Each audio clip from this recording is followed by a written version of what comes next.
অলিক ভাই, আমাদের একজন প্রশ্ন করেছেন, তাবাসসুম স্নেহা, বাংলাদেশ এবং ভারতের যে সম্পর্কে টানাপোড়েন চলছে, এটা লাস্ট গন্তব্য কোথায়, বা এটা ঠিক হবে আদৌ? আবার যদি ক্ষমতার পরিবর্তন আসে, বাংলাদেশে ইসলামিস্টরা ক্ষমতা চলে আসে, সেক্ষেত্রে বাংলাদেশের সাথে ভারতের আগামী দিনের সম্পর্ক কি হবে? এটা আপনি একটু সংক্ষিপ্ত বলেন, আমরা শেষ করব। এই প্রশ্নটা একটু ক্লিয়ার করেন। আমি মনে মনে বিশ্বাস করতে চাই যে বাংলাদেশের সাথে, দেখুন, পররাষ্ট্র নীতিটি হয় গিভ অ্যান্ড টেক এর ভিত্তিতে। সেই গিভ অ্যান্ড টেক এর জায়গাটা ছেড়ে দিয়ে আমরা চলে গিয়েছিলাম ভারতকে শুধু গিভ করতে থাকো, শুধু দিতে থাকো, যেটি আমাদের প্রাক্তন প্রধানমন্ত্রী নিজের মুখেই বলেছেন যে তিনি যা দিয়েছেন তা ভারত এক জনমে ভুলবে না। সাংবাদিক প্রশ্ন করেছিল, তো আপনি কি চেয়েছেন? তিনি বলেছেন যে আমি চাইতে চাইতে পারি না কারো কাছ থেকে কোনো কিছু। তার মানে এটা কি? তো এটা হচ্ছে আমাদের দেশের ভারতের সাথে সম্পর্ক ছিল। এখন আমাদের দেশের বিদ্যুৎ খাতে, নেভিগেশন বা এই যে পোর্টের খাতে, সামরিক বা নিরাপত্তা খাতে আমাদের এখন বড় কিছু পদক্ষেপ না নিলে আমরা আমাদের দেশটিকে নিরাপদ রাখতে পারবো না। কারণ আপনি জানেন যে আমাদের প্রতিবেশী রাষ্ট্রটি জুনাগড় নামক একটি স্বাধীন রাষ্ট্রকে খেয়ে গুজরাটের ভিতরে নিয়ে নিয়েছে, হায়দ্রাবাদকে খেয়ে তার নিজের ভেতরে নিয়ে নিয়েছে, সিকিম, অরুণাচল, হ্যাঁ, এরকম তার কিন্তু এই দখলদার নীতিটি রয়েছে। তার বাইরে এখন দেখুন, রাশিয়া ইউক্রেন যুদ্ধের ফলাফল যেটি দাঁড়াচ্ছে সেটি হচ্ছে সম্ভবত ইউক্রেন তার ভূখণ্ডের সার্বভৌমত্ব হারাচ্ছে। তার যে ভৌগোলিক অঞ্চল, এই অঞ্চলের একটি অংশ নিয়ে যাবে রাশিয়া।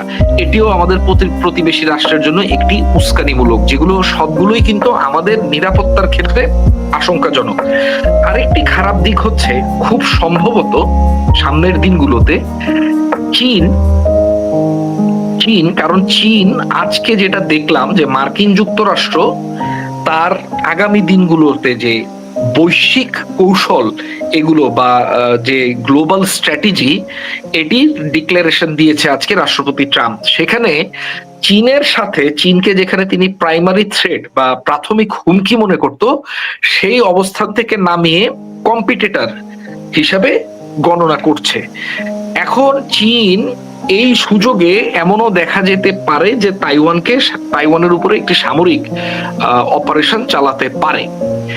এটি যদি হয়, খুব সম্ভবত হয়তো তৃতীয় বিশ্বযুদ্ধ মধ্যপ্রাচ্য কিংবা ইউরোপে নয়, এর আগের বিশ্বযুদ্ধগুলোর মতো হয়তো আমাদের অঞ্চলে, এশিয়া প্যাসিফিক অঞ্চলে শুরু হতে পারে।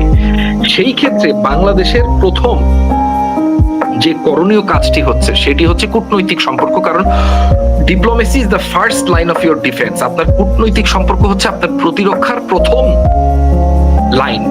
এখন এই লাইনটা রচনা করতে হবে। এই ক্ষেত্রে আমাদের দেশের জন্য সর্বোত্তম হচ্ছে চীন এবং পাকিস্তান, যেহেতু এগুলো আমাদের দেশের নিকটস্থ রাষ্ট্র, এদের সাথে কৌশলগত সম্পর্ক অতি দ্রুত, কৌশলগত চুক্তি, নিরাপত্তা চুক্তি স্বাক্ষর করা অতি দ্রুত।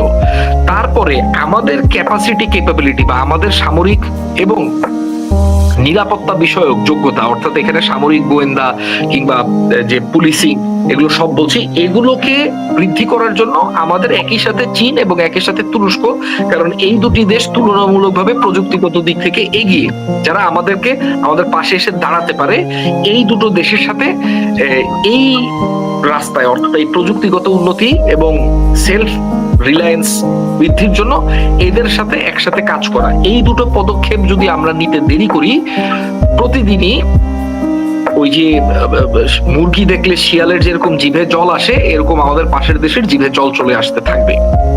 কাজে এই বিষয়গুলোকে আপনার আমলে নিতে হবে। এর পাশাপাশি আমাদের দেশের যারা ফিফথ কলামিস্ট আছেন, এরা সবসময় আপনাকে এইটা বলবে, প্রথমত বলবে যে দেখেন, ভারত আমাদের অত্যন্ত নির্ভরযোগ্য পরীক্ষিত বন্ধু, হ্যাঁ, চীনের সাথে তো আমাদের এরকম পরীক্ষিত বন্ধুত্ব নাই। বিগত সরকারের আমলেও পুরা অর্থনৈতিক আমাদের নির্ভরতা ছিল চীনের উপরে, আর আমরা ভারতকে দিতাম। তো এটা একটা ইকুয়েশন। তারপর তারা বলবে যে দেখুন পাকিস্তান হচ্ছে একটি কি বলে সন্ত্রাসীদের মদতদাতা দেশ, যারা আমাদের সাথে ৭১-এ এই ঘটনাগুলো করেছে। আমি ৭১-কে ডিনাউন্স করছি না, না করে বলছি যে আমাদের ফিফথ কলামিস্টরা কি লাইনগুলো ব্যবহার করবে। প্রথমে ৭১-এর ইস্যুকে তারা পাকিস্তান ব্যাশিং করবে, হ্যাঁ, চীনকে ব্যাশিং করবে, শ্রীলঙ্কার উদাহরণ এটা সেটা দেখে। শ্রীলঙ্কা তার জায়গায় আছে, দেখুন শ্রীলঙ্কার অর্থনীতি কিন্তু এখন আবার আগের মতো হয়ে যাচ্ছে। চীন কি শ্রীলঙ্কাকে দখল করে নিয়েছে? নেয়নি। এটি ভারতীয় প্রপাগান্ডা, যেটি আমাদের দেশের ফিফথ কলামিস্টরা আমাদের কাছে প্রচার করবে। এরপরে বলবে না আমরা যদি চীনের সাথে এটা করি, এই চুক্তি করি, তুরস্কের সাথে চুক্তি করি, পাকিস্তানের সাথে চুক্তি করি, ভারত খেপে যাবে, ভারত অত্যন্ত শক্তিশালী দেশ। প্রথমে ম্যানিপুলেশনের টেকনিক হচ্ছে আপনাকে বুঝানো, তারপর হচ্ছে ভয় দেখানো যে না ভারত অনেক শক্তিশালী, চীন এবং পাকিস্তান আমাদেরকে কিছুই করতে পারবে না, ভারত আমাদেরকে গিলে ফেলবে। এটা হচ্ছে ভয় দেখানো। থার্ড ম্যানিপুলেশনের রাস্তা হচ্ছে আপনাকে কনফিউজ করে দেয়া, আপনাকে ঘাবড়িয়ে দেয়া।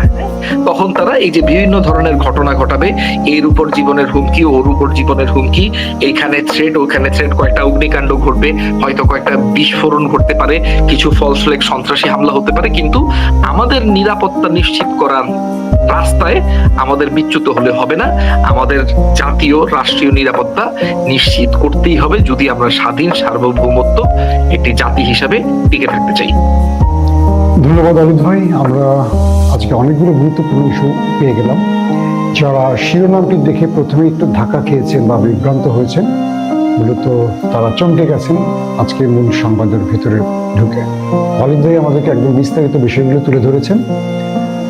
দর্শক, অমিত ভাই আপনার কি আজকের এই পুরো আলোচনা থেকে এমন কোনো পয়েন্ট আছে যেটা বাদ পড়েছে বা আপনি লাস্টে বলতে চান, নাকি আমরা দর্শকের কাছ থেকে বিদায় নিতে পারি?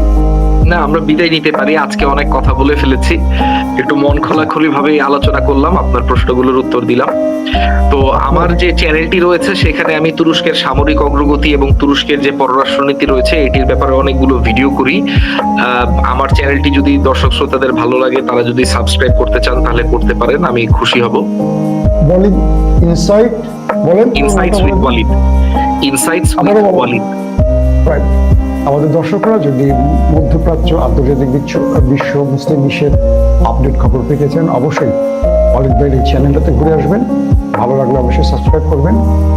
আর আজকে আমাদের পুরো 40 মিনিট সময় অলিদ ভাই দিয়েছেন, দুর্দান্ত খবর দিয়েছেন।